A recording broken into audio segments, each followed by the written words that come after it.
دوستای خوبم سلام. من نادیا هستم از کانال سایه های خیانت. ممنونم که همیشه با لایک هاتون، کامنت هاتون و انرژی مثبتی که میفرستین کنار منین.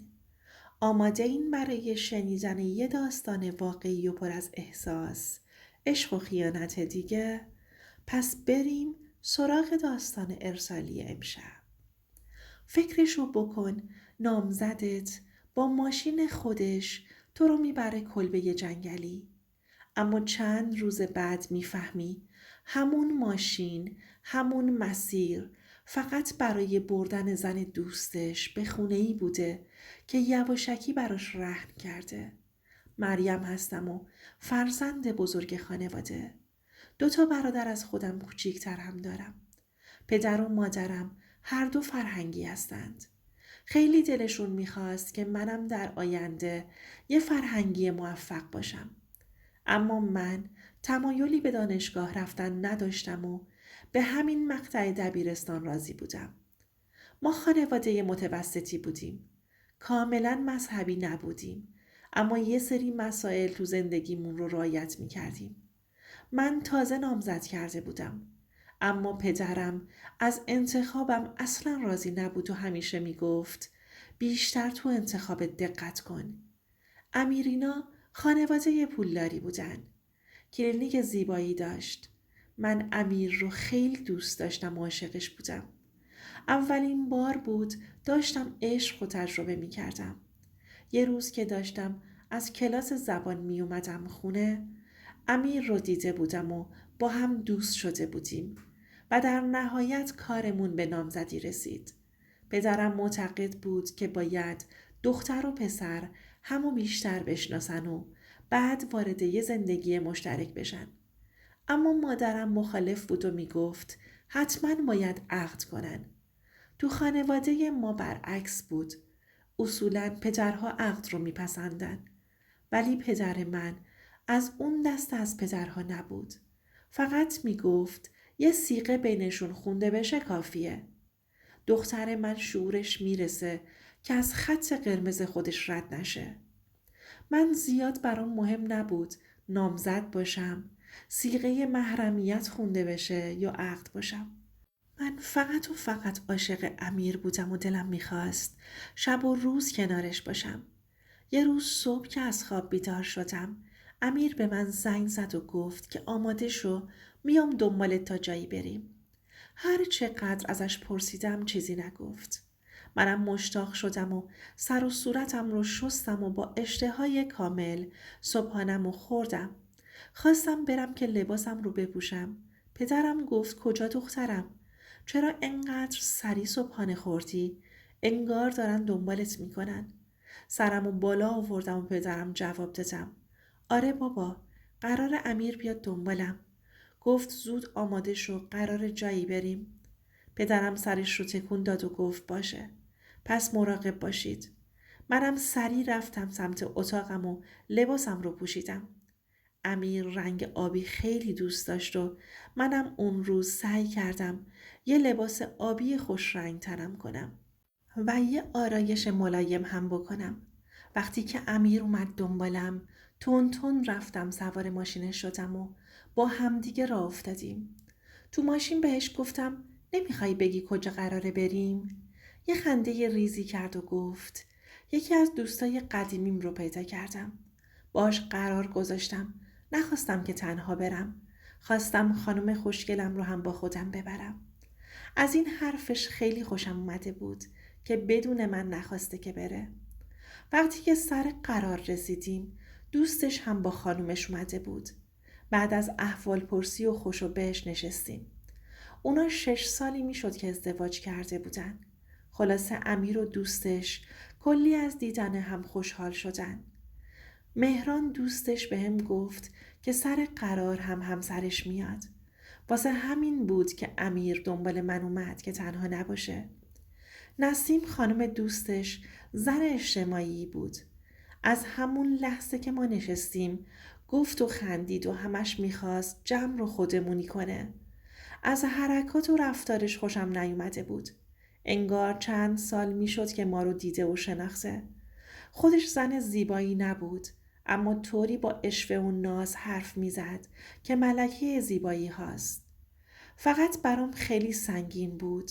هر بار نگاهم به امیر میافتاد میدیدم داره به حرفاش گوش میکنه و تایید میکنه. مهران خیلی کم حرف بود، ولی در عوض خانومش جاشو پر کرده بود. وقتی که شاممون رو خوردیم، امیر زودتر بلند شد که بره حساب کنه. بعد با هم خداحافظی کردیم و هر کدوم برگشتیم سمت خونه هامون. امیر تو مسیر برگشت نظرم رو نسبت به مهران و نسیم پرسید. منم گفتم راستش زیاد از نسیم خوشم نیومد. خندید و گفت چرا؟ چون خیلی اجتماعی بود خوشت نیومد؟ یا حس حسادت زنونت گل کرده؟ جواب دادم نه، برام مهم نیست، ولی حس خوبی بهش نداشتم، همین. دو نظرم رو پرسیدی و منم جواب دادم. بعدشم ساکت شدم. امیر هم دیگه حرفی در مورد اونا نزد. وقتی که منو رسوند خونه خداحافظی کرد و رفت. منم داخل خونه شدم و دیدم مامانم اینا خواب هستند. پس بی صدا رفتم سمت اتاقم. فردای اون روز میخواستم برم سمت بازار که برای خودم خرید کنم. امیر هم اومد تا همراهیم کنه. با هم داشتیم حرف میزدیم که گوشیش پیام اومد. امیر به گوشیش با تعجب نگاه کرد و دوباره گذاشت تو جیبش. ازش پرسیدم کیه؟ جواب داد هیچ کس، پیام تبلیغاتی بود. منم بیخیال شدم. از خرید داشتیم برمیگشتیم که مادر امیر زنگ زد و ما رو به شام دعوت کرد. منم به خانوادم خبر دادم که شب رو اونجا هستم و خونه نمیرم. مادر امیر خیلی دوستم داشت و همیشه به هم میگفت خدا دوستم داشته که عروس گلی مثل تو رو به هم داده. منم کلی ذوق میکردم و ازش تشکر میکردم.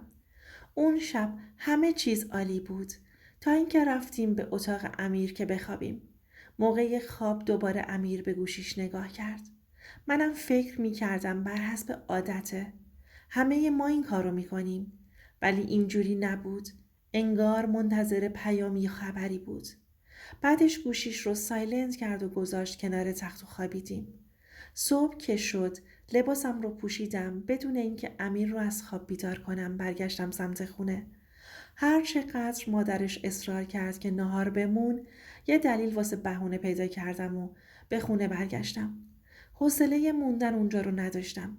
تو خونه خودمون خیلی راحت تر بودم. حس خوبی نداشتم. بعد اون روزها امیر زنگ میزد و حرف میزدیم. گاهی هم اصلا ازش خبری نبود. خودم تماس میگرفتم و جویای حالش میشدم. تا اینکه امیر بهم زنگ زد و گفت که قراره یه کلبه جنگلی اجاره کنیم و 2 شبی رو اونجا باشیم. خیلی خوشحال شدم. وقتی بهش گفتم خودمون هستیم گفت نه، مهران و نسیم هم هستند. حالم گرفته شد که باید دوباره اون زن رو تحمل کنم. خلاصه روز قرارمون رسید و امیر هم یه خونه جنگلی شیک اجاره کرد. چون از نظر مالی امیر خیلی بالاتر از مهران بود، واسه همین خودش تمام خرجها رو به عهده می گرفت. امیر به مهران گفته بود که اونا دیگه ماشین خودشون رو نیارن و 4 تایی با ماشین امیر میریم. نسیمینا تو اون مدت بچه دار نشده بودند. نسیم هم اصلاً تمایلی به بچه نداشت. به خاطر شرایط مالی که داشتند میگفت بچه خرج داره و از این حرفا. خلاصه با هم یک کلبه جنگلی رفتیم و تو کل راه با آهنگهایی که امیر میذاشت نسیم میخوند و میرقصید. شوهرش هم هیچی بهش نمیگفت. امیر هر از گاهی از آینه نگاش میکرد و میخندید. وقتی رسیدیم نسیم انگار دنیا رو بهش داده بودند. تو کلبه میچرخید و راه به راه از خودش عکس سلفی میگرفت. تو مسیر راه هر چی که لازم داشتیم امیر خرید و پشت صندوق عقب ماشین رو از خوراکی پر کرد. امیر گیتار هم بلد بود بزنه و من اینو نمیدونستم. اون شب پایین کلبه وقتی آتیش روشن کردیم، بعد از اینکه شام رو درست کردیم و خوردیم، امیر شروع کرد برامون گیتار زدن و آواز خوندن. نسیم طوری به امیر نگاه می کرد که اعصاب منو به هم ریخته بود. اصلا انگار من کنار امیر نبودم. امیر هم غرق تو آواز خوندن خودش بود. حالم اصلا خوب نبود. همش داشتم هرس میخوردم. از کارا و حرکات و رفتارهای نسیم. کلاً حواسش به امیر بود. وقتی هم که من و امیر کنار هم می نشستیم و حرف می زدیم، گوشش رو تیز می کرد که ببینه ما چی میگیم. به امیر گفتم عزیزم، من خوابم میاد، بریم بخوابیم. امیر از جمع عذرخواهی کرد و شب بخیر گفتیم.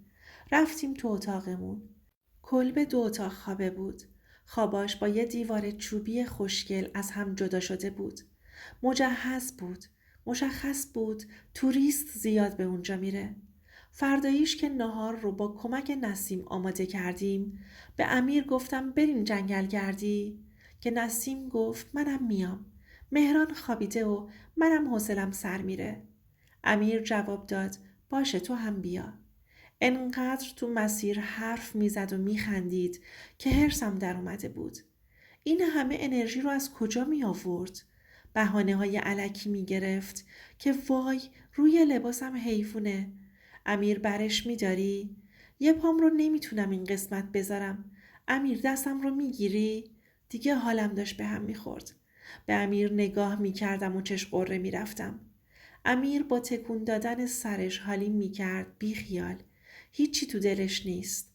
احساس میکردم 2 سال از عمرم تو اون 2 روز کم شده. خلاصه پشیمون شدم و به امیر گفتم خسته شدم، میشه برگردیم؟ اونم قبول کرد. وقتی برگشتیم هنوز مهران خواب بود.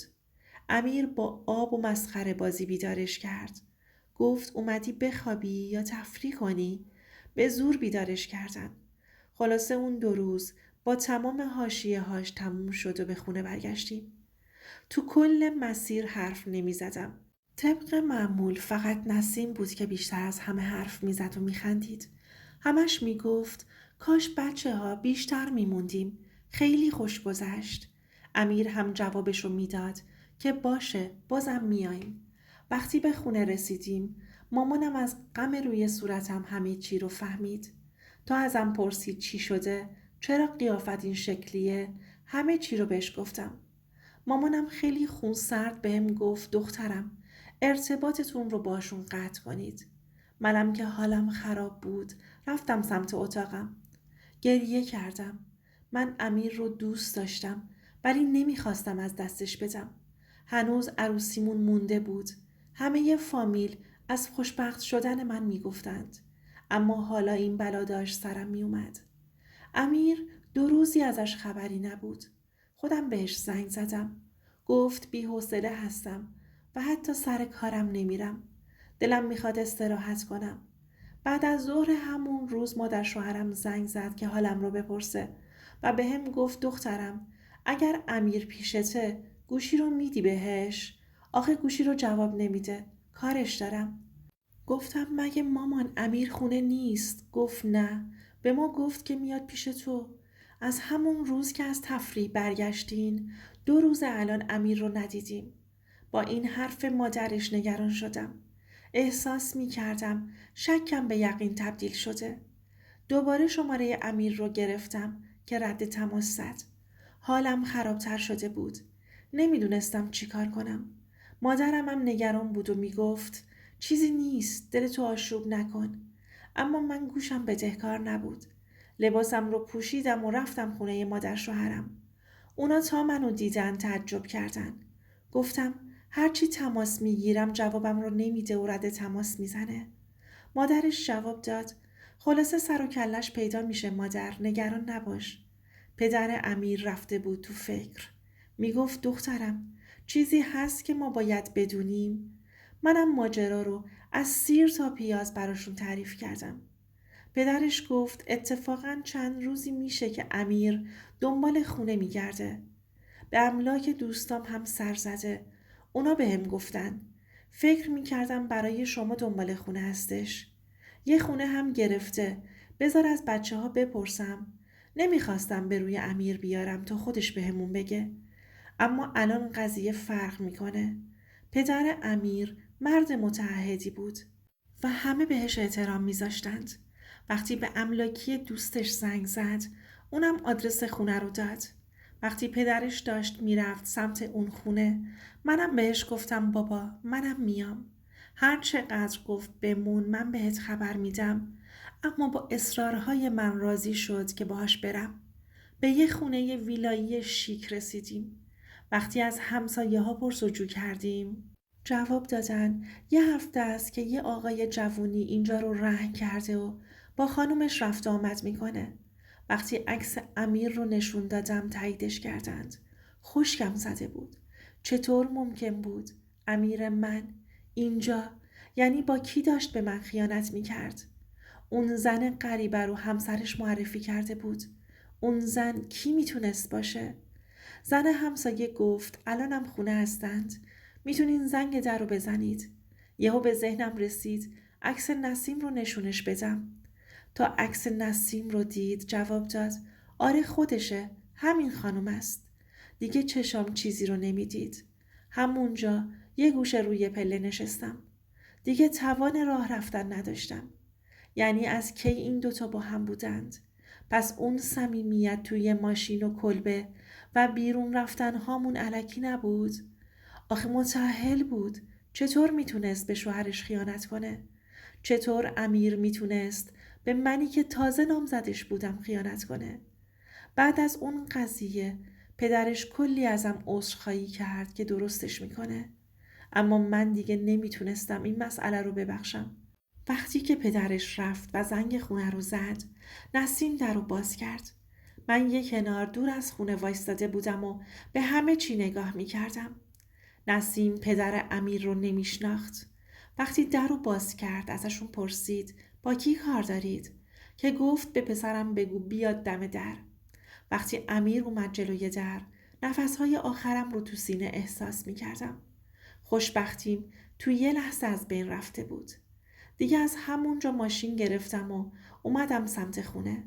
به مادرم همه چی رو گفتم و اونم با پدرم در میون گذاشت. پدرم بهم گفت خدا رو شکر که تو دوران نامزدی تونست خودش رو بهت نشون بده. خدا دوست داشته که وارد زندگی مشترک باش نشدی. بعد از ظهر فردای اون روز انگشتر نامزدی و تمام وسایل هایی که برام گرفته بودند رو براشون فرستادیم. با اینکه خانواده‌اش کلی از خانواده من و خودم حتی عذرخواهی کردند، ولی دیگه همه چی برام تموم شده بود. الان که چند ساله و از این ماجرا میگذره، من هنوزم که هنوزه نتونستم به کسی اعتماد کنم و زندگی مشترکی تشکیل بدم، در صورتی که خواستگارای زیادی هم دارم. دوست عزیزم، اینم از داستان امشب. مرسی که تا آخر داستان با من بودی. ازت صمیمانه ممنونم. شماها باعث میشین این داستانها شنیده بشن.